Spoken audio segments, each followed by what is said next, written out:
Channing said, at the heart of the best documentaries, there's a journey of inquiry. Someone who travels out into the world, comes back with a story, and who then finds meaning in it and intrigue. Someone who tells you about something you never quite knew before, or in a way you hadn't quite thought about. Yours truly, Avi Klein, says, in the heart of the consumer lay an internal hunger to observe before consumption is imminent. What we consume these days sometimes ends up choosing us, rather than the other way around. The paradox is being able to weed through limitless options that fails to enrich us internally, as opposed to that which can only benefit us along the way. On this special episode of Wrestling with Anything But, my guest is a filmmaker, producer, all-around talent. They'll be discussing a film of his that will truly benefit and captivate any pair of eyes, any earlobes that listen to it. I'd like to welcome associate producer of the major hit of 2008, The Wrestler, and current documentary entitled 350 Days, Evan Ginsberg. How are you, man? Welcome. Oh, thank you guys so much. Appreciate being on. Absolutely. Evan, before we get into the heart of the very matter, please share with us how long you've been a fan of pro wrestling. Since 1972. Wow. So, yeah, we're nearing a half century. The first match I ever went to was 1974, June 24th. That's Madison terrific. Square Garden, Nikolai Volkov and Fred Blassie against Bruno Sammartino and Chief Jay Strongbow. All of them are now gone. Sure. And little would I ever imagine that Nikolai Volkov would become a dear friend. And the co-feature that night was the Valiant Brothers against Dean Ho and Tony Gurria. And the Valiant Brothers over the years became dear friends. And Johnny's gone as well, so we're nearing the half-century mark. Wow. That's a terrific time. And you actually got into pro wrestling in 72, you said, so that's around the time where Bruno actually lost his first title in 71. Right? He had that 8-year stretch of 63 to 71.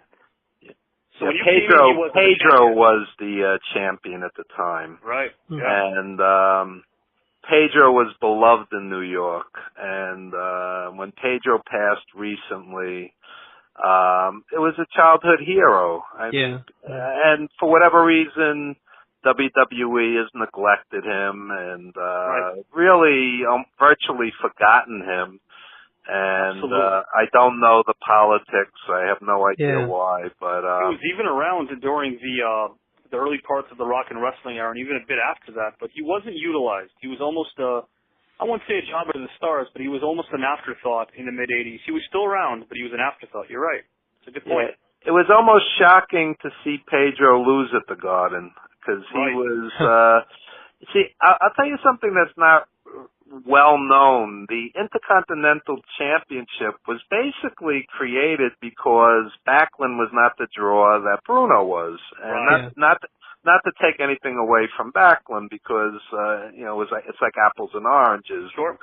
Backlund was a great technical wrestler, but so the Intercontinental belt was created, and basically Pedro was the number 2 guy. He was a 2-time Intercontinental champ back when that meant something. Many times you go to Madison Square Garden in those days, and Morocco or Pat Patterson or Pedro or later Valentine and Tito. When these guys had the belt, there were times when Hogan was on another show and Tito Santana and Greg Valentine headlined the Garden, defending the Intercontinental belt. So that belt really meant something in those days, and there were many nights where, let's say, a Don Morocco was having a better match than a Bob Backlund, and the fans looked at the belt, fairly equally. What I found really interesting, too, is that if you look at the Northeast market, there was always that ethnic quality where a lot of fans were looking to root for someone of their ethnic origin. But that wasn't always the case, because if you think about it, a lot of the baby faces, they had this natural charisma in New York, in the Northeast Territory, the WWWF, that it was able to transcend into other ethnic groups as well. You found a lot of people rooting for Bruno Sammartino, even if they weren't Italian. You found a lot of people rooting for a Pedro Morales, even if they weren't Dominican. I believe he was Dominican, correct? Puerto Rican. You didn't find that. I mean, and later on, even the heels, there was a very ethnic feel about them too. The Stan Stasiaks. You talk about a lot of guys who were portrayed as, from a Gorilla Monsoon early on wasn't portrayed as Gorilla Monsoon. He actually had I believe, a Southeast Asian gimmick, the Mongolian, right? Manchurian. Manchurian. Yeah. Back in those days, it was a very blue-collar sport. Tickets were $3 to $6. It was a very different. Wow. You had the Polish strongman Ivan Putski. You had the Italian. This is how they promoted them: the Italian Superman Bruno Sammartino and Dominic DeNucci, and et cetera, so on. And like I just said, the Puerto Rican champion Pedro Morales, and you had Bobo Brazil in Baltimore for a black audience. Bobo Brazil was on top with the U.S. title, and it was a different era. It was a much simpler era, and for the most part, the 99% of the time, the fans rooted for the face and booed the heel. Superstar Billy Graham was the first quote-unquote cool heel. Later, Randy Savage, where some of the fans rooted for them just because, and Piper in between. I mean, these were cool heels that the fans, it was very unusual because those fans believed. We were marks, believe me. I was a kid and I was a mark. And I'll tell you what happened. It's interesting. When Superstar won the title, this was in Baltimore, they were telling us, we would hang out outside the Garden and get autographs, and the bigger kids were telling us, Billy Graham's going to win the title in Baltimore. And they gave us the day. Okay? And then it happened, and I'm like, wow, And I all the listeners, by the way, this is pre-internet, even if you think about it, pre-dirt sheets, because the Meltzer sheets didn't come out till 83. Oh, absolutely. You're talking late 70s. You're talking late 70s. That's amazing. So we looked at it differently, but then I was like, well, Clint Eastwood's not shooting these guys. Bruce Lee's not killing these guys. Exactly. Enjoy it for what it is. And don't you feel like that innocence is definitely something that's lost today? Yes, I think the fans are almost too smart, and I think in some cases they fall into obsessive, and which doesn't make them all that smart, if you ask me. Well, I look at the WrestleMania card upcoming. It's like a glorified house show, and people are gladly spending thousands of dollars to go there. I don't. I don't. I think so now. People what draws people in, I think now, is because we have all this access to all this information. For the fans, they want to get ahead of the game. Like, it's interesting for the fans to find out any piece of information they can, because it's almost like they want to spoil themselves. Like they don't want to wait for the show and then just see the outcome at the show. They want to try to find out who's going over, like, way before. Which to me is weird, because I grew up in the old school way of, like, you find out the day of. Like, I wouldn't want to spoil myself something and then pay for pay-per-view. I think, and again, regarding what you said about WrestleMania selling out, I mean, it's the name of the marquee. When something is, I guess, the term buzzworthy, which is something that's being used today. Myself, I'm not a young guy either. I don't hearken to the glory days of old just because it's nostalgic. I think the format itself of going into something that's predetermined, knowing what's going to happen, takes yet another element away of why pro wrestling is special. Because the one thing that pro wrestling has for itself is a surprise factor. Oh yeah, not knowing who's going to go over. Let me just say one thing. I get just as tired of the old school fans who do there's been no good wrestling since the territories, which is absolute nonsense. If you watch Kenny Omega against Okada, that's wrestling elevated to art. Just like Rock and Roll Express versus Midnight Express 35 years ago was wrestling elevated to art, or Flash Steamboat, or Masao versus Kawada. Yeah, Pro wrestling in itself, in a nutshell, in my opinion, isn't something that speaks to just one particular era. But I do think that when you look at the curtain being lifted, it survived kayfabe being broken. It definitely went through the whole stage of Vince McMahon, in order to avoid taxes and going through the commission, Again, we're fans even privy before then were obvious to the fact that it wasn't on the up and up. But what I think really ruined pro wrestling was the internet, in a sense that, like Jarrell just said, every fan and his mother could literally look online and say, guess what? I know what's going to happen tonight. And as a result, I'm going to complain about what I just found out. That's the thing. People at your time, Evan, didn't complain. Like you just said, there was a certain joy about the fact that one of your friends said, I know that superstar Billy Graham's going to win this match tonight. But he didn't let that dampen the event, whereas fans today are actually getting upset because they can predict what they see on the internet. And when it happens, they get upset about that. Well, when people say, quote, wrestling is my religion, I mean, when you have a religious fervor, I mean, there are lines that are crossed. And to me, if you're going into debt to go to WWE pay-per-views or whatever the case may be, I think there's a line where this is with movies, TV shows, whatever the case may be. I mean, there were geniuses crying because, Avengers were killed in the last movie, and I'm like, they're bringing all these guys back. Spider-Man's coming back. Yeah, after they killed everybody, they released the Spider-Man trailer.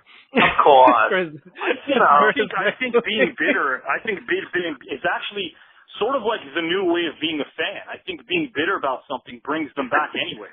Well, let me tell you what I'm bitter about. I'm bitter that my friends, my legends, don't have health insurance. Sure. Don't have 401k plans. Great point. Okay. Don't have pensions and our movie is called 350 Days because they were on the road 350 days a year. And we're today, going to get into that in a couple of minutes. That's okay. I'm not doing it to plug the movie. I'm doing it to make a point. And I actually want you to, but I want the fans to know more about you first. Even today, 250 days a year. Yeah. How about taking care of these people? They're portrayed as superheroes and supervillains and quote unquote characters, but the human body breaks, the human body rips. Which disappointed me when you're right about every single thing you just said. And the thing that disappoints me is that even an intelligent guy like Jesse Ventura trying to throw Hogan under the bus and saying, well, if a name like Hulk Hogan in the mid-'80s when I approached him in '86 would have tried to unionize, it would have helped. Would it have helped? Sure. It's not his responsibility. That's the bottom line. Hulk Hogan was still just exclusively an in-ring talent. A marquee name, of course, he was doing a lot of promotional work, but he was a talent. Asking a talent to organize a union, it has to come from within. It's got to be a team effort, but the fact that the guys that really busted their ass, and like you just said, some of them can't walk and don't have life insurance and have medical bills stacking up, where's the respect? Even the NBA just recently tweaked. If I'm not mistaken, they tweaked it, I think, 2 to 3 years ago, actually, where any player that played before 1982 now gets amazing benefits. Amazing. Well, their pension plan is amazing. And you're right. If pro wrestling wants to be, which they are, a publicly traded company, be in the forefront, why not treat the guys who actually, paved the way with some respect? I agree with you. Well, I'll flip that. What about a new promotion like AEW that has real money behind it? I watched All In last year, and it was a quality show, and I have nothing but respect for the talent that's on it, and I enjoyed it. But it was not a cheap ticket, and I'm like, let's see those guys create those changes. There's plenty of good wrestling out there. Do you think that they actually will? I did hear something like Cody Rhodes had put something out a couple of weeks ago. He did say that regarding medical insurance, he said any talent who gets injured in an AEW ring or at an AEW event will have full coverage. And Tony Khan made it clear. Tony Khan, who's the billionaire tycoon behind this, he actually made it clear that if anyone has exclusivity to AEW, some of the guys don't. Some of the guys are allowed to work elsewhere. But if you have exclusivity, then yes, you do have those benefits. But again, we'll see. We haven't crossed that line yet. We'll see. One thing I want to bring up, Evan, is the fans need to know something. Yes. So obviously, 350 days is something I want to talk about. But What was your? How did you get involved in the wrestler itself? I was an agent, and I was booking various legends for autograph appearances and personal appearances of various kinds. And I was sitting in a wrestling store with now the late, I can't wrap my head around this, that's why I keep saying this, the late Nikolai Volkov and Johnny Valiant. And it was like a 1-2 punch when these guys both died last year. And these were close friends. So I'm sitting with Johnny and Nikolai and Nikolai's manager at the time, Nikita Brezhnikov. And we're doing a signing, and the executive producer of the wrestler, and people get confused with these titles, the executive producer is the money guy. I was the wrestling guy. So your title of associate producer, and again, to fans, Evan's right. Being an executive producer means you're the financier. I mean, a lot of times they'll just ask, being an executive producer, sometimes they just want their credit. They'll invest. They just have their credit. A lot of times it's more for name recognition. Scott Franklin, the executive producer, was doing all the deals and, what people don't understand is a movie like The Wrestler took 7 years from start to finish, and 350 Days took 6. People have no idea what goes on. I had no clue. That's incredible. Yeah. From the day I met them to the day it came out in the fall of 2008, it was 7 years. Wow. 5 scripts. I sat at funding meetings with them, raising money. It was a $6 million film, which was nothing. Distribution in the very beginning stages of the development for the wrestler, right? And even when you have to get your distributor. Sure. And Mickey's name at the time, the wrestler brought him back. The wrestler really brought him back.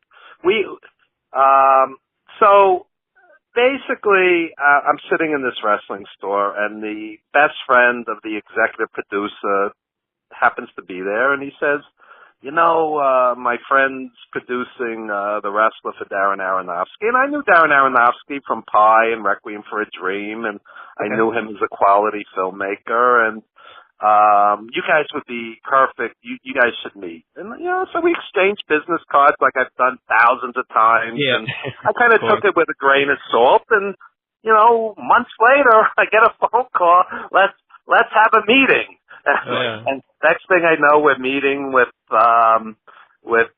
Scott Franklin and Darren Aronofsky and Robert Siegel, who just last night I was watching another movie. He was the writer of The Wrestler. He wrote The Founder about Ray Kroc finding McDonald's, and Michael Keaton was brilliant in it. It's a couple months ago, right? Yep. Yeah, it's a great movie. Rob Siegel's the real deal. He's a writer, boy. So anyway, we hit it off. In 10 words or less, we all hit it off, and next thing I know, I'm off it.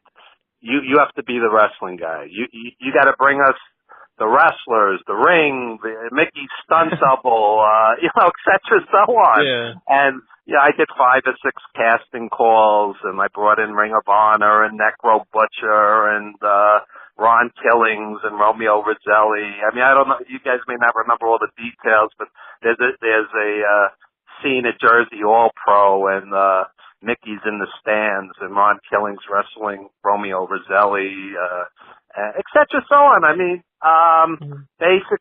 And I should add, 6 months prior to us actually shooting, the shooting was 7 5-day weeks. Right.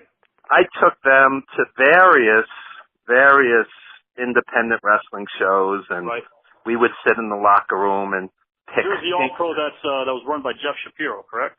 I believe so. Yes. Yeah. And there were partners, though. There were multiple partners, I remember.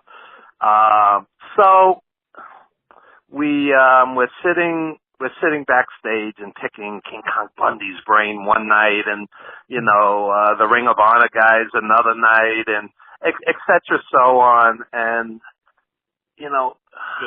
Darren, to his credit, really wanted to get it right, and he did. Yeah. He did. And I think it was pitched. The lead role was actually pitched to Nicolas Cage in the beginning. I'll tell you a funny story. So one night, one night Darren says to me, Evan, go get Nicolas Cage in the parking lot of Hammerstein Ballroom before a Ring of Honor show. So I go down there to meet. He says, get him backstage without the paparazzi, without it being like a whole big deal. So this is 2008. Nicolas Cage is like on top at the time, So I meet the guy, and for like 30 seconds I'm marking out, and then I'm like, he's just a guy like anybody else, and he's a nice guy, and he's totally down to earth. And so I bring him backstage to Ring of Honor, and he couldn't be any nicer. He's taking pictures with everybody, and the wrestlers. Half these guys are in WWE now. Kevin Owens and all these guys are huge stars now. But back then they were kids. So just beginning their path, right? Yeah. So Darren's debating. He's going back and forth, and he's like, Nicolas Cage is a bigger name, but Mickey's the right guy. Mickey looks beaten down. Mickey looks like he's been through something, At the time, Nicolas Cage was in his mid-40s, and he was in really good shape. I was surprised. He looked healthy. He was in good shape, but unless it was Con Air, if you saw him Con Air, unless you saw that, he never struck me as the kind of guy that had sort of maybe that rugged 40-year-old veteran pro wrestling look to him. Right, he didn't have the look. Mickey had the look. Mickey had the look. Mickey had left. Mickey was on top in the film business, and he left to get punched in the face as a boxer. Yeah, right. Which I still can't figure out to this day. Beyond tortured artist, Something. Moving forward with the wrestlers too. Is it? From what I understand, there were times where later on Mickey Rourke was there was almost this embarrassed type of quality demeanor to him where he was associated with a wrestler, not during, and not even right after, but a little bit, maybe about a couple years after the movie premiered. He almost tried to distance himself away from that, or not. And again, actors adapt; they have other roles to do, which I understand. I myself, and Jarrell, filmmakers, I was out in L.A., Dimension Studios, Lionsgate. I kind of know how the business works. But he didn't seem to embrace just the genre a couple of years after the fact. Well, what you have to understand is any film, it's kind of like summer camp. You become a family, and then everybody goes their own way. Yeah. Okay? So it was at the time, Mickey was spending a lot of time with Greg Valentine. Mickey really had nothing but That I don't remember. Yeah. It's going back over a decade, but I know he spent a lot of time with Valentine, and so he really, really had nothing but respect for. He got hurt one time training. He knew he was in his early 50s at the time. I guess it's more important that at the time of production he respected it. That's what matters. At the end of the day, it resonated on screen. When I saw the wrestler, Gerald, I don't even know if you saw the film, but give me your input if you did. But when I saw the wrestler and I saw the finished product, you were lost in, and I knew who Mickey Rourke was because I'm a child of the 80s. I definitely knew who he was. I saw a lot of his movies as well. After about 10 minutes, I forgot that I'm watching Mickey Rourke. You feel like you're watching the journey of a guy who had struggled and is trying to make a comeback and has a heart problem, and he put a hold of himself. And even the way, it's hard to explain to fans to individuals who aren't fans of pro wrestling, but even his mannerisms, his body language, he seemed like a pro wrestler. Everything about him, the way he spoke, and he really nailed it. I actually thought that he should have gotten the Oscar. He won the Golden Globe, and Sean Penn beat him for Milk, and Sean Penn's tremendous, and Milk was one of those roles that Hollywood just loves, Yeah, absolutely. Yeah. Absolutely. So, Evan, so during production again of The Wrestler, were you on? I know that you had a lot to do with casting and pre-production. During production as well, were you on set often? I was on set for much of it, yeah, and I'll tell you a funny story. So, the autograph scene, that was not in the original script. I took Aronofsky and Rob Siegel and Scott Franklin and others great story, by the way. to a wrestling convention. And what happened was, we get to the convention, and there's Iron Sheik, Nikolai, Lou Albano, Johnny Valiant, Moolah, Mae Young. Three-quarters of these people are gone now. And the biggest legends in the history of the business, and there's like nobody there. I know. It was so sad. And Iron Sheik's head was down on the table sleeping. That's how bad it was. Wow. It was grim. And we felt it. We just, you could feel it in the air. And Rob Siegel wrote that into The Wrestler. Oh, wow. So I'm on. A nice nugget. It was such I have to interject here. It was such an amazing nugget of information, because that's something that you don't really think about. You would assume that someone from the 80s or 70s that was a big draw back then would still go to a convention and sell out just based on his name value. And a lot of times you'll go to the conventions, and unfortunately, and it's undeservedly so, because they deserve to have lines of people around them, a lot of times they have those empty tables near them. Oh, that yeah. was such a great little nugget for wrestling fans. Well, I'll tell you what happened. So I'm on set. And Aronofsky gets this smirk, and he goes, Evan, come here. And I'm like, okay. Next thing I know, he says to me, Evan, I want you to work the crowd, the wrestlers at the tables. Most of them were actors. Johnny Valiant was there. The sumo, Manny Yarborough, he's gone now. He was playing one of the wrestlers. And the rest were actors.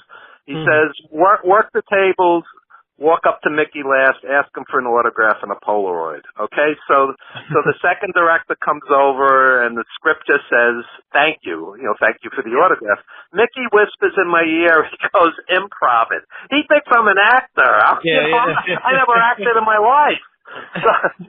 So Thankfully, Darren as a director, huh? Yeah. So I do exactly what Darren says, and I'm thinking the whole time, what would I say to a wrestler that I was a huge fan of as a kid? So I do the spiel, and I go, can I have your autograph? And he goes, what's your name? And I think for a second, I go, Evan. It dawns on me. It dawns on me that I'm playing myself in a fictional movie. How surreal this is. Evan, how many different layers is that? Like you said, you're playing yourself in a fictional film, but yet you are actually a legitimate wrestling fan. Yeah, you are. Oh yeah. I mean, that's exactly what I would do. I would, I've walked up as a kid. I would stand outside Madison Square Garden and collect autographs from these guys. So, I was going to say, are there any pro wrestlers that during the time were contacted to be in the film that maybe couldn't, or prior engagements, or just couldn't, or didn't want to? I'll tell you a funny story.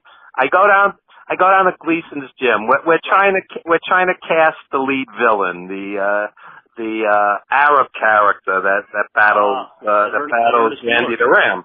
Yeah. So I know the perfect guy, Johnny Rods. Johnny Rods played Jabba Rook. Johnny Rods played a Sheik character in the mid-'70s, headlined the Olympic Auditorium, and I said, good call, Evan. I could actually see that. I said this guy would be perfect. I go down to Gleason's. I'm talking to Johnny. Right. I go, Johnny, you'd be perfect for this. Come down. He goes, I've been in this business for 40 years, and I don't read for anybody. Wow. I'm like, this is a world-class director. He refused. He refused to come down. Yeah. Oh, wow. What's that? Did he tell you to talk to my agent? No, he's his own agent.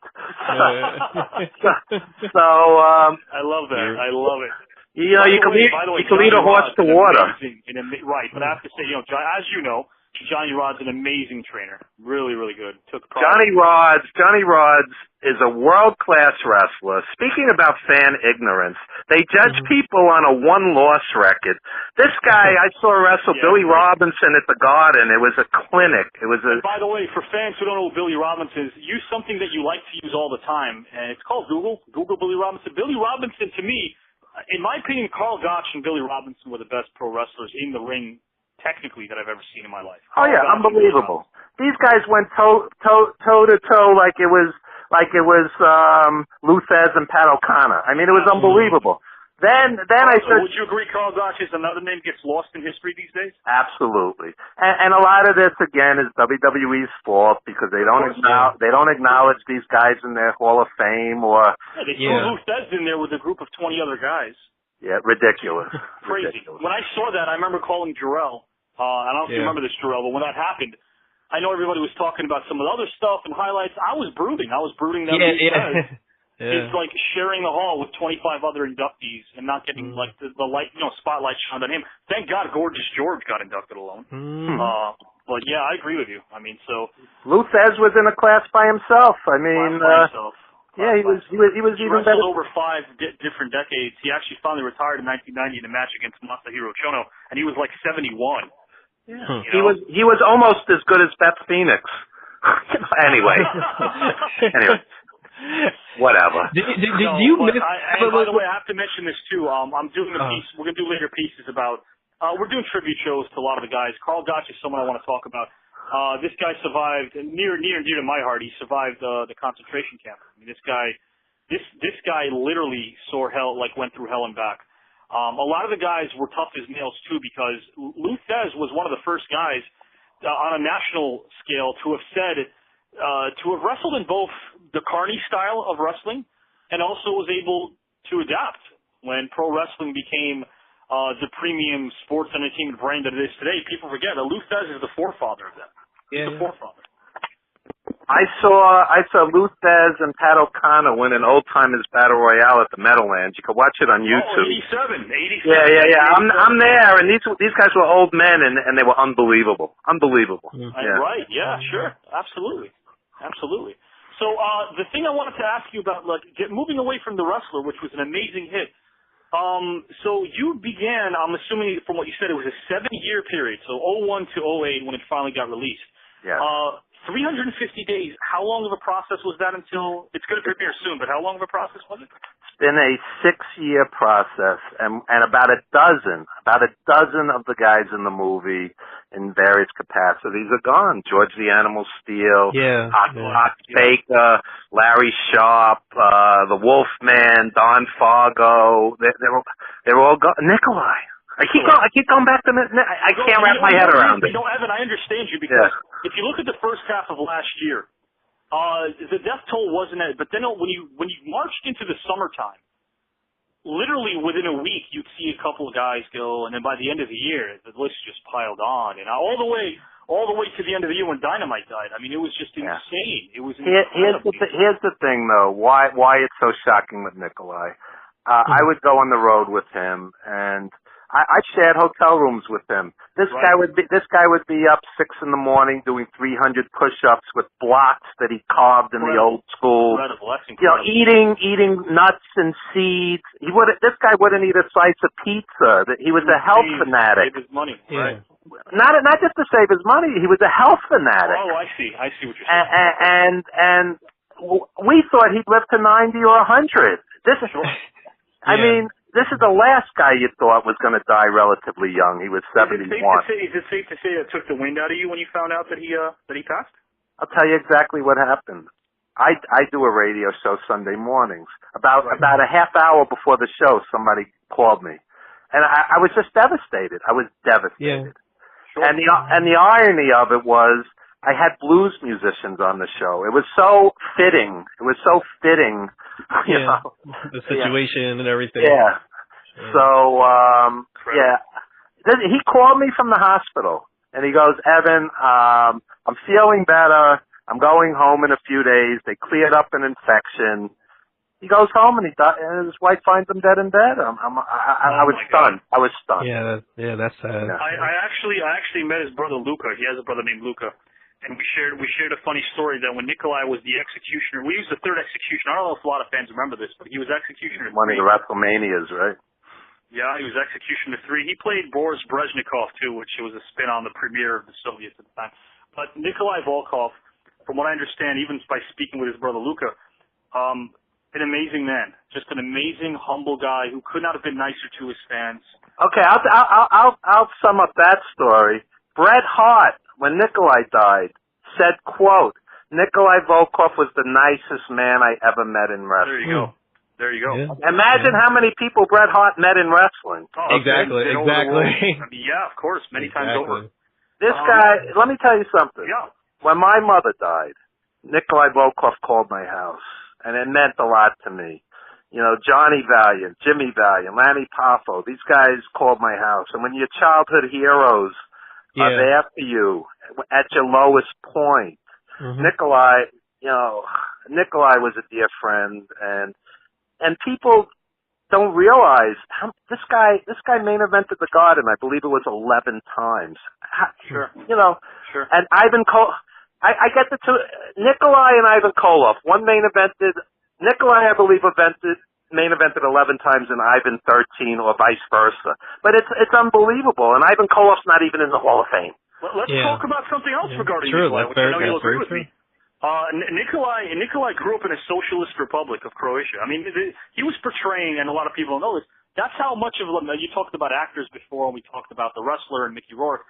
A lot of these guys were amazing method actors. Another guy was Ivan Koloff. Ivan Koloff, again, a super nice guy, but he played the character so well that no one even questioned whether he was, which he wasn't, but he was so amazingly dedicated to that character. And Nikolai hated Russia. That was the irony of it all. Of course. When you look at the communist regime and what happened as far as, again, I mean, you look at the origins of a lot of the pro wrestlers who were portraying characters that they really, geographically speaking, had no connection to. It's amazing when you think of how they parlayed that into a professional career. Amazing. Yeah. And when Nikolai wrestled Bruno at the Garden, it was total credibility. This guy used to crush fruit with his bare hands. Yeah. And it wasn't like, oh, Hogan's going to squash this guy in 8 minutes. You know, it was like when Nikolai and Bruno were out there, you really thought this guy was going to win the belt, you know? Yeah, absolutely. It was a different vibe to it. Yeah. Same with Ivan Koloff. When they fed Bruno all those amazing heels, their name was made already, and they were able to go through the loop and then come back later on. They became bigger stars because of being able to work with Bruno and the Garden. And you're right, it was an amazing time. Ivan Koloff actually beat Bruno at the Garden.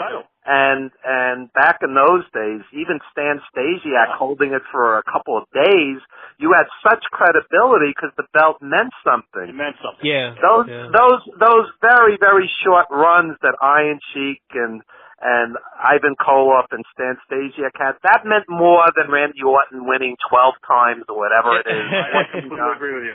No, seriously, because the belt. I agree. Yeah. I completely agree with you. I mean, do you feel? There were so many names like back then. A lot of guys that I think, even Sheik, who was the ultimate method actor. I mean, just everyone, even the guys who didn't play were like characters that had to do with ethnicity. You got Crazy Lou Graham, Dr. Bill Miller. I mean, these are guys that I had watched because I'm just a wrestling nut. And again, I'm not the youngest guy in the world. I'm not the oldest guy. But the one thing I can say safely is that I think kayfabe wasn't broken in large part to how seriously a lot of the pro wrestlers took it. And you got to remember, this was their livelihood. A lot of times their family members didn't even know about. Oh, yeah. You hear stories about their family, their own kids. Obviously, sometimes in extreme cases, you hear stories about their own wives not even knowing. They didn't smarten up some of their wives. Oh yeah, it was a different world. Bill Watts would have the heels in one dressing room and the faces in another, and he would. You know the story, Evan. If a heel actually, well, it doesn't matter if it was a heel or face. If one of his guys in the Mid-South territory, which later became UWF, if one of those guys got jumped in a bar, he'd get fired for not protecting the business. Oh yeah. If they lost the fight, he'd be pissed. He'd be pissed. So getting into this amazing documentary entitled 350 Days. How did it come about? Well, Darren Antola, the executive producer, is a longtime wrestling fan. He's 47 years old, so he's more an 80s guy, and he grew up on the Backlund and Hogan era. You know, right. I grew up on the Bruno and Pedro era. I'm like 10 years before him. But anyway, so he just loved the guys from that era. And you talk to this guy, and he'll just go, Morocco, Valentine. These are like the guys in his heart. Morocco was an unbelievable heel. Unbelievable. Very underrated. So, yeah, underrated. This guy was as great a heel as anybody in his prime. You see the microphone in his hand. I've never seen, you know what I want to use? A lot of people just use generic terms like great talker. He was comfortable. If you hand Don Morocco a microphone, he was comfortable fleshing out what he needs to talk about at that moment. He wasn't just a guy who would scream and yell. Jake gets credit for that, and he was amazing at that. But Don Morocco would just talk to you. He wouldn't just do a promo. He would talk. And the thing with Morocco was he was funny. He was funny. Lou Albano was funny. The Valiants were funny. Piper was funny. Yeah. And there's nothing wrong with humor in wrestling. Sure. Today you have these stilted promos that they're robotically, reading, and it's awful. But anyway, he was an '80s guy, from what you're telling me. Yeah. So Darren Antola, not Darren Aronofsky. Darren Antola was an '80s guy, and he gets this idea. I want to do a documentary on that era and what it was like, and he kept hearing that these guys like Flair, guys on top, were working 350 days a year. Valentine, who's a dear friend, he stays with me sometimes when he's in town. He said to me he's worked as many as 320 days a year. So it's accurate. It's accurate. Yeah. Okay. They say it all the time. Yeah. So he gets some funding, and he starts. Fulvio Cesare, the director, he hires, and they start interviewing these guys, and they're really opening up. Some we knew personally. I'm sure you seem humble. You had a lot to do with that, I'm sure. Your presence probably had a lot to do with that.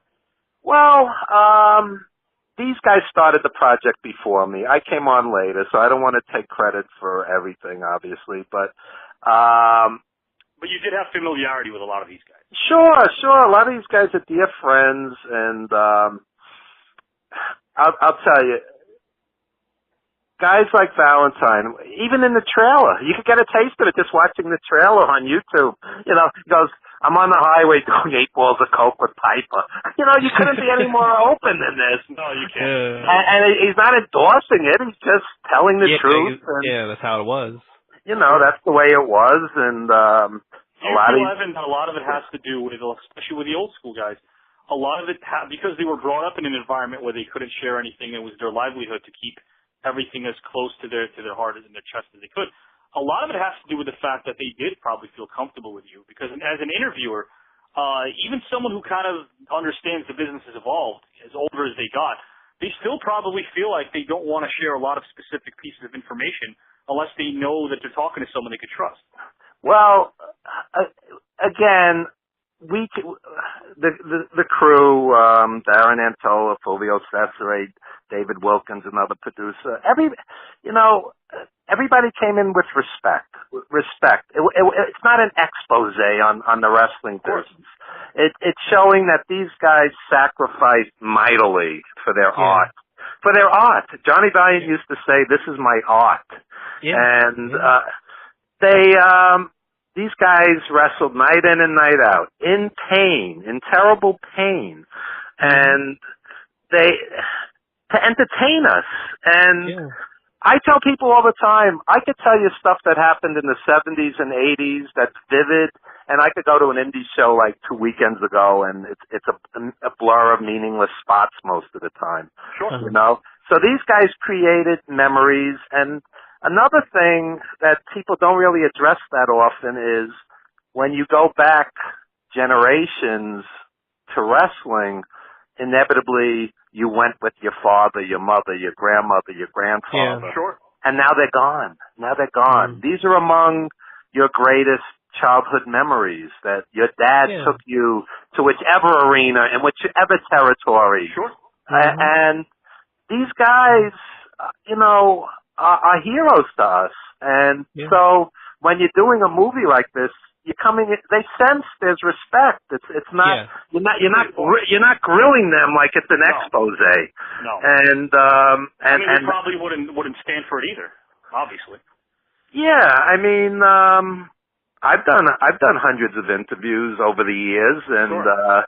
Particularly right after The Wrestler came out, and recently with 350 Days, and every once in a while I'll just say, I don't really like that question. It's kind of, this guy doesn't get wrestling. It's kind of what's an intelligent fellow like you doing involved with this, and like looking down on it, and I think part of that is, you turn on a Raw, and out of 3 hours, maybe 20 minutes of it is worth watching. Absolutely. If you people that protect the Attitude Era, I'm one to say that they shouldn't. I think the Attitude Era actually started that. It gets glorified these days, but if you think about the way the Attitude Era portrayed the business, and again, we understand the reasons. It's been talked about universally. We don't have to bring it up, but for the last 20 years or so, pro wrestling has really been more or less just to bring in casual fans to the mix. And I guess the fans that have been around as long as you have are inconsequential to the WWE because they kind of know they have you hook, line, or sinker.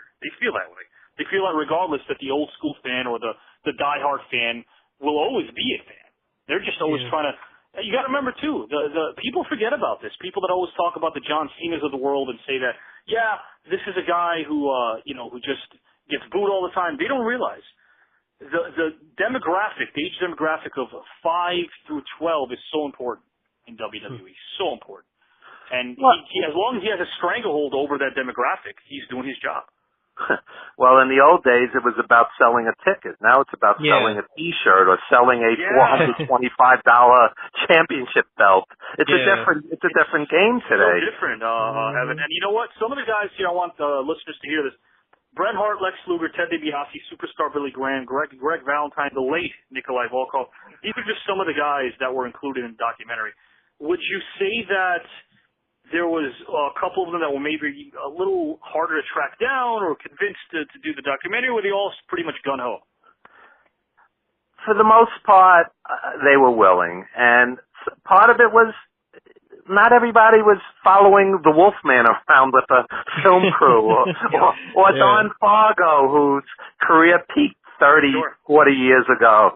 And, the old expression, it's nice to be asked. We're interested in you. We'd like to interview you. And most were willing. Sometimes it was logistics. It's, you can't always get a film crew where somebody is on their busy schedule and your busy schedule, but when the smoke cleared, there's 38 people in the edited version, and we had about 80, in the can. So that's before you guys got into post production, and for fans listening. This isn't, again, you're being humble about this. This is what makes this documentary, what's going to make it amazing to watch, isn't just the premier talent that you're going to be able to see of some of the guys that you knew across time. It's the fact that Evans is attached to this. And you, again, not just being a fan who has so much passion for the business, being an agent of the wrestlers, knowing the wrestlers, respecting, which is the most important thing, but also being attached again to the wrestler. I mean, it's one thing to be a fan and respect the pro wrestling genre and know the wrestlers themselves, but in terms of knowing filmmaking, you have experience. And I think when I looked at the trailer, it looked slick. When I say slick, I mean production-wise, it looked amazing. This is definitely something I think fans should catch on. Now, if you were to talk to fans that were to ask you right now, we're not doing Q&As or question and answers, but if you were to talk to any fans that asked you, Evan, I haven't watched wrestling for the last 15, 20 years. It's diluted. I'm not interested as much anymore. Why should I watch your documentary? Well, how would you answer that? I would say that last summer, July 12th, we did an event for Fathom. Fathom Releasing, who do British theater and opera and boxing events in theaters. They do one-nighters, special events. And we played close to 400 theaters. And we had girlfriends of wrestling fans and wives of wrestling fans and mothers and fathers of wrestling fans who weren't wrestling fans who sat there crying. Oh, wow. So, I mean, look, a quality documentary. I've sat and watched documentaries about coal miners. I'm a kid from Brooklyn. I have no real knowledge or interest. A good documentary is going to grab you. our editor, Michael Burlingame, he's worked with Paul McCartney, Mariah Carey, Right. Sting from the Police, not the wrestler. Sure. You know, HBO, Showtime. We got somebody who I said, this guy's perfect. You know why? He's not a wrestling fan. He's not going to know. He's not going to know He's not going to know the prelim guys from the main event guys. It benefited the production in that case. Oh yeah. He's not going to know the legends from the local guys. You know, he's going to make the best movie, the most heartfelt movie. Right. And these guys poured their hearts out. Billy Graham talks about getting a life-saving transplant. And it's heart-wrenching, and you don't have to be a wrestling fan to appreciate that scene. Of course Absolutely. not. So, you know, the pro wrestlers themselves really appreciate you and the people behind the production because, again, it tells their story. It allows people to realize that just in case you forgot, since you're watching some of the silly crap that's on today, these guys, again, another thing that probably I'm assuming gets discussed is the fact that relationships also over time tend to deteriorate when a lot of the guys were on the road living. Look, the title is called 350 Days, guys. Yeah, exactly. These guys didn't see their families. Okay, so let me just say something. So let's say somebody's not a huge wrestling fan today. Right. The story is this. You know, wrestlers hate the word fake. Why? Yeah. They'll go, my hip replacement wasn't fake, my knee replacement wasn't fake, Exactly. my bad back wasn't fake, my 3 divorces weren't fake, and my kids not talking to me aren't fake. The concussions. This is a human interest story. It has wrestling footage, it has dozens of rare photos, etc., so on, but you don't have to be a huge wrestling fan to enjoy this film. And if you are a wrestling fan, you'll enjoy it even more. Exactly. I love that. The way you wrapped that up, I mean, in terms of just verbally letting people know exactly why this is a special piece. Please mention, where can anyone see this, purchase this great documentary? I mean, is there anything you want to say as we close this out really soon? Sure. It's going to be on iTunes as of April 2nd, so that's 2 weeks away. I don't know when you're releasing the radio show, but April 2nd it's on iTunes. So you know, please pre-order it, and you could go to 350daysthemovie.com for all kinds of trailers and clips and merchandise. It's also going to be on Blu-ray, DVD, video on demand. Everything's happening April 2nd. So, and let me just say something. This is not a multi-billion-dollar corporation. This is an independent film, and the filmmakers. I'm not even including myself. The producers did this with passion for 6 years, and each and every fan who supports it, you know, we really do appreciate it. I want to go ahead and say something right now. Sure. Listen, fans, I want you to understand something. When someone has just said to you over the course of this last 30 to 40 minutes of discussing pro wrestling in depth, when they put their heart and soul into this project, and of course Evan won't say this about himself because he's humble, but the team behind this project, Evan himself, and the fact that the pro wrestlers took the time to actually allow you to get a glimpse into their life, into their world, and into their past, it would be a crying shame if you don't give yourselves, as fans, the opportunity to watch a documentary like this. And the reason why is because you're fans. Chris Jericho's endorsed it. He's not even in it. He watched it and he said he just loved the movie. So you know, guys, that meant a lot to us. You know. Yeah, and he can relate too. Yeah. All the fans out there. It's once every maybe 10 or even 20 years when we got beyond the mat 20 years ago. Once every 10 or 20 years we get a documentary as pro wrestling fans that not only doesn't insult our intelligence but goes into so much depth that we come out of it, as Evan just said, even if you're a non-fan, you come out of it crying because what you're seeing is real emotion, real stories from real people who busted their ass to make us happy. April 2nd is when you can purchase this. Well, you can pre-order it now. And let me just say something. There you go. I've had wrestlers tell me, Evan, I'm constantly in pain. Yeah. That's quite a sacrifice, you know, to go. Absolutely. And think even today, think of the bumps that the WWE guys are taking. You know, think of what they're going to getting injured. They're always getting hurt. Yeah, think about what they're going to feel like when they're 40 or 50 on that first cold, damp night. You know, when they're not young anymore. You know, these guys take a look at. We talked about them briefly, but all we have to do is rewind about 4 months ago when the Dynamite Kid passed away on his own birthday at age 60. Which is sad because when you think about it, people fail to realize that when he retired officially, not with the exception of one match he had in '96, when he retired officially, the guy was 26. Wow. I was sitting in Madison Square Garden, I believe it was 1982. Dynamite Kid and Tiger Mask come out. And I'm sitting there. It's a big man's territory. You would see like Bob Backlund against Big John Studd. That Dynamite Kid and Tiger Mask. I'm like, what is this? It was like so ahead of its time. We were sitting there with our mouths open. This is pre-YouTube, pre-internet. You know. I mean, the guy who played Tiger Mask, Satoru Sayama, he was worse for wear too. He retired actually at his peak to become a semi-shoot fighter, UWFI. But, I mean, you're right. I mean, the injuries that these guys, the toll on their body, and the fact that I almost consider, Evan, I don't know if you agree with me on this, but the guys that we talked about that are in this documentary, Bret Hart, Lex Luger, Ted DiBiase, these are the survivors. These guys are the true survivors. I'll tell you the craziest story. I don't know how much time you have. I'll make it quick.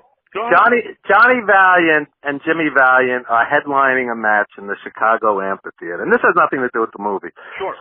So Jimmy blades himself and accidentally nicks Johnny in one of his eyes, in his eye, okay? And I don't mean over the eye, I mean the eyeball, okay? Oh my God. Yeah, he's blind in one eye, main eventing a match in front of 16,000 people, okay? The next night, he wrestles blinded in one eye, okay? Two nights later, he goes home, and he goes to the eye doctor, and luckily, they fixed whatever the damage was. But, people have no idea. One of the Samoans, their eyeball popped out in a match. He popped it back in. Oh, that's incredible. That's incredible. Yeah, I mean, if you know, Alpha trained Nicky for the wrestler. So many guys we're talking about coincidentally aren't with us. Something happened to Vader, the late Vader, Leon White. Happened to him. He popped his eyeball back into Saka 2 wrestling. It happened. Yeah. So, people have no idea how tough these guys actually are. The story of Yukon Eric. What happened to him? I mean, there's so many stories. I'll tell you the greatest Yukon Eric story. Yeah. Killer Kowalski was my dear friend, and we actually snuck a little clip of him in there, even though he's been long gone, because we just love Kowalski. Sure. So, Kowalski jumps off the top rope, accidentally hits Yukon Eric in his cauliflower ear, rips his ear off in the middle of the ring. Okay, here's where the story gets good. Kowalski was the sweetest guy in the world. This guy, I love this guy, the nicest guy. So anyway, Kowalski goes to the hospital to visit him. He feels terrible. Right. So he gets to the hospital, and Yukon Eric's entire head is wrapped, and Kowalski looks at him, and he thinks he looks like Humpty Dumpty, and he starts laughing. Right. So he doesn't know that the other guys in the room were reporters. These guys were reporters. So they write in major newspapers the next day that Killer Kowalski came to the hospital to mock Yukon Eric, which was not the case. No, okay? You have to admit, I mean, in terms of getting press, you couldn't ask for anything better at that point. Oh, yeah, he became like the #1 heel in the world. Yeah, Killer Kowalski, heck of a storyline. And the guy, Ox Baker was wrestling two older guys. They had heart attacks in the ring. They turned that into Ox Baker killed them with a heart punch. Sometimes strange things happen in this business. Yeah, absolutely. By the way, Killer Carl Cox, there's another guy who's got a lot of stories. He was great. That guy was great. I'm sorry I never saw him in New York, but I used to watch him in Florida all the time. We got the Florida TV show back in the day, yeah. As you can see on this particular podcast, Evan, we talk about it all.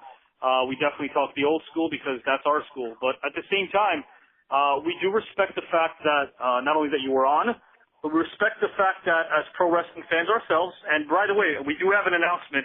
I was told via email today, too, we do want to mention something regarding the right guard. That will come up next week. It was supposed to happen Friday, but we're going to make the announcement next week. It's regarding right guard. Stay tuned for that. But one thing I do want to mention is the fact that we want to thank you for allowing the pro wrestlers and giving them a forum to speak and giving us fans a chance to allow the pro wrestlers to just remind us. Not that we need a reminder, but to remind us exactly what they go through for our own personal entertainment. Yeah, because it's important. It's definitely important. And actually, I have a question about that, because as a producer and a wrestling fan, how do you personally feel when you see a wrestler, as an example, like a Batista, a John Cena, or a Rock, when you see them transitioning into other things? Where like Chris Jericho, he has his band Fozzy. He He did a whole bunch of touring. Like, do you like what's your thought process when? Because like you said, when these guys get older, when these guys and girls get older, they don't have medical coverage, they don't have insurance, they don't have they're not being taken care of. So are you actually are you happy when you see someone leaving, kind of crossing over and being? Of course. Like I said before, if you're not taking care of them with pensions, 401ks, and health benefits, I want to see them do well. I don't want to see these guys pushing a broom or being a bouncer at a nightclub, standing out in the cold and dealing with assholes. Sure. Of course. You want to see these guys end up, well, and that's the exception to the rule, the guys that end up well, like Nikolai saved his money. Nikolai had a farm, but a lot of these guys end up with nothing. And how do you go from headlining Madison Square Garden to pushing a broom? Imagine the toll of that on your ego. And by the way, there's a really sad story about Alan Koch, who was born in the Bronx, later become known as Bad News Alan, Bad News Brown. Really, really sad story in terms of how his career wound up after. Well, I should say his post-career.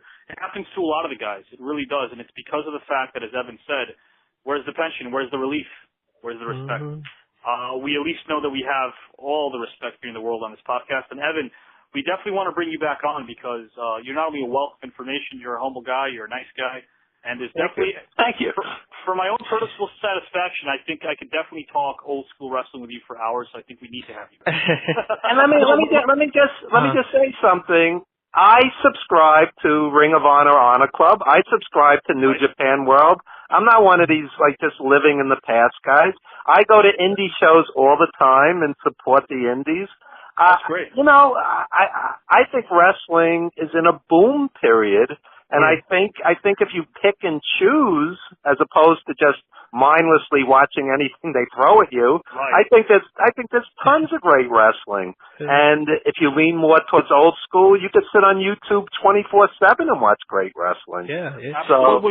Well, with that, because you just made me think about something. Because I assume you watch the NXT takeovers that that they. I think NXT takeovers are as consistently great as anything. Are there some of the guys in NXT today that you think that you, personally speaking, would be able to thrive in any era?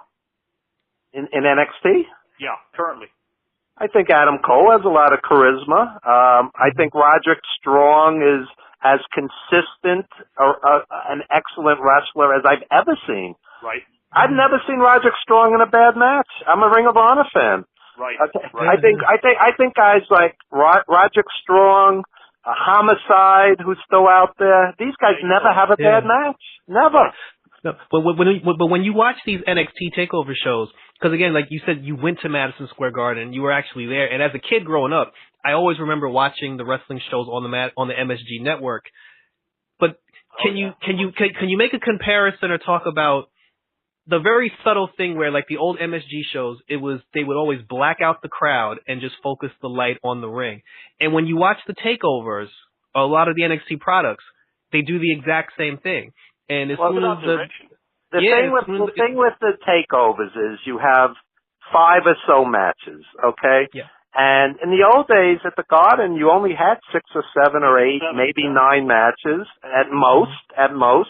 And the matches mattered. You cared about them. It wasn't like, oh, let's have a cage match in the opening match on Raw for no reason, Sure. The cage match was usually the match to end the feud. Of course. In the old days, a cage match was a really huge deal. It wasn't like to pop a rating. So, the takeovers are done right. Every match means something. You care about them. I mean, mark my words. The WrestleMania weekend, the NXT Takeover card will blow away that glorified house show of a WrestleMania card. I can agree on that. Yeah. I mean, honestly, I'm working WrestleCon that weekend. Speaking old school with Greg Valentine and Coco Beware, so come say hi. But I'm looking forward more to the Takeover card than the WrestleMania show. Honestly, I think a lot of people echo your sentiments, Evan. I mean that's a loaded show, that Takeover card. And how about this for a little levity and a little humor? We talk about how the surprise element is so huge in pro wrestling. If WrestleMania, the card itself, exceeds expectations and is actually better than Takeover, I can actually say I'll call Jarrell the next day, and guess what? As wrestling fans, we want to be surprised. I got surprised. WrestleMania was a good card. Because right now I don't see it. Right? And so if it ends up being a good card, it will be a surprise to me anyway. But you want to know something? There's an old adage. This goes back to Duke Ellington and Jazz. Always leave them wanting more.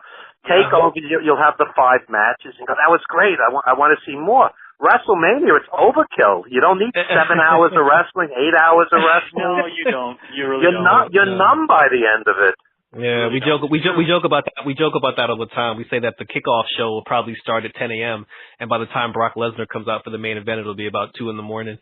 I happen to like Brock Lesnar. A lot of guys don't. The Trump administration will be over, but oh man, that's going to be an endurance contest. Might end tomorrow. Who knows? But Evan, any closing comments you want to make yourself? Support quality wrestling. Support independent film. Support independent music. Support independent everything. Because I'm not going to say don't support somebody, but a $1 billion corporation doesn't need you as much as the independent. And when you go to some mom and pop independent at an Elks Lodge, at a bingo hall, whatever the case may be, every ticket means something, and you're going to say, "Hey, I met Bray Wyatt on an indie show before he was Bray Wyatt, he was a nice guy, and I was happy when he made it, and I was there when Mankind, this guy was sleeping in cars back in the day, okay? Oh my God, yeah, he was making $50 payoffs, I gotta tell you a little story, Evan. When I told this story in the podcast before, when we had Ernest Miller and Al Snow on, I dabbled in indie wrestling years ago, but thankfully I stopped because I stunk. But there were a couple of occasions where I ran into some of the veterans in the locker room who were very helpful, and this was years ago. Chris Pallies, King Kong Bundy, the late King Kong Bundy, guy who, the same way you felt about Nikolai, I had that attachment with Chris because I met him a number of times and interacted with him, had a couple of conversations on the phone. I felt really a good rapport with him. I'm located in New Jersey, even though I was raised in Queens. He's a New Jersey native, so there's that going. He gave me the most amazing story to tell, which I'm always going to tell now in his memory. I was paid $50 by a promoter to do a match in which I shouldn't have gotten paid $1 even, quite frankly, because again, I was horrible. But Chris walks up to me and says to me, "Did the promoter pay you?" I said, "Yeah, he paid me $50." He goes, "Check your wallet." I checked my wallet. I've told this story before. There's a $100 bill in there. Yeah. He didn't pay me that $100 bill. He walked over to the promoter and said, "This guy deserves more." And I go, Wow. And these are the quality of people that you just don't find every day. Yeah, and Bundy was one of the guys who helped us early with the wrestler. We picked his brain, like I said earlier, and I was sad when Bundy died. Me too. Yeah, and so you see guys like Mick Foley at the beginning, and then nobody, and next thing you know, they're huge stars, and the indies are really worth supporting. I know people that they think of it as, that's crap, and they're wrong. They're wrong, because you always have, you could sit there and watch 12 meaningless matches, but there's that one bright light, and you go, that guy's going to make it. That guy's going to make it. Yeah. That's a very good point. That's actually wishful and optimistic thinking. I agree with you. Jarrell, do you have any closing questions or comments you want to ask Evan? I'm good. That was it. Because like I said, I to be honest, I've never actually spoken to a person who used to go to those old Madison Square Garden shows. Really? So you make it sound like I'm from the Stone Age. No, it's a weird thing. But like I said, I always give. You tell me you're not from the Stone Age? Yeah. Let me just say something. Back in the day, when a Bruno Sammartino or a Pedro Morales or a Roddy Piper walked down that aisle, there was no music, there was no pyro, there was no nothing. That's a good point. It was just charisma, and the building would shake. The building would shake. Okay, True. I mean, you'd sit. Bruno and superstar Billy Graham. It was like meat and potatoes, punch, kick, work the crowd, very basic. The building would shake. Exactly. And that organic feeling. I remember once a story that was told was the Calgary guys, Dynamite, Davey Boy, Bret Hart. They were out there doing a New Japan tour when they just got signed with the WWF in '84. And Dynamite and Bret were just tearing each other up, and they barely got a reaction. Abdul the Butcher goes on next. All he does is lifts his legs up and does a karate pose, and everybody goes crazy. Oh, yeah. A foreign object or, getting the ref involved. It was all very basic stuff. The old school guys would tell you less is more. Less is more. Yeah. And you don't need 37 high spots and destroy your body. I agree with you about that. To get a pop. But I tell people, I say some of the best nights of my life was seeing Roddy Piper and Bob Orton and Snooker and these guys headline the Garden. I mean, the heat was so unbelievable. Unbelievable. Absolutely. That I'll tell you what, with Piper, I mean, he stands out more than anybody as a heel. He was much better as a heel. He'd come out and the match was 8, 10, 12 minutes. It wasn't long. And when it was over, it was like carnage. There was chairs and then you breathed again. You weren't breathing for the whole time he was out there. That's how exciting it was. And I gotta tell you that. You can't recreate that on TV today. It's too forced. It's too manufactured. It's too forced and manufactured. The organic aspect is what made pro wrestling so special. And by the way, I had a blast, a lot of fun talking with you, Evan. That's a word that I don't use often unless I mean it. I had a lot of fun talking with you. I think we're going to do it again. Yeah, of course. In closing, I'd like to state that while perception is often times by default a choice into distinguishing what the naked eye may see, reality lurks behind the superficial embodiment that we fail to notice. Scratching through the surface and peeling back the layers, we may uncover that which is worth the journey. Absolute truth. I strongly recommend that everyone experiences 350 days, because what they're going to see is absolute truth. Thanks for coming on, Evan. Thank you so much. You missed the birth of your mother and father. Don't miss 350 days. iTunes, April 2nd. I'm not from promo. Let me say this again. April 2nd, iTunes. Also, Facebook. Correct, Evan? Video on demand. It'll be on Blu-ray. It'll be on DVD. And April 2nd, it'll be everywhere. You know what we'll do? We have a ton of guests lined up, but we're going to try to get Evan on before April 2nd so we can actually talk more about it. Plug it even more, get into some more of this juicy, great stories that we've been talking about that Evan's provided, which I appreciate. Thanks, Evan. Thank you, guys. I really appreciate it. Okay. Likewise. Okay. Thank bye-bye. you.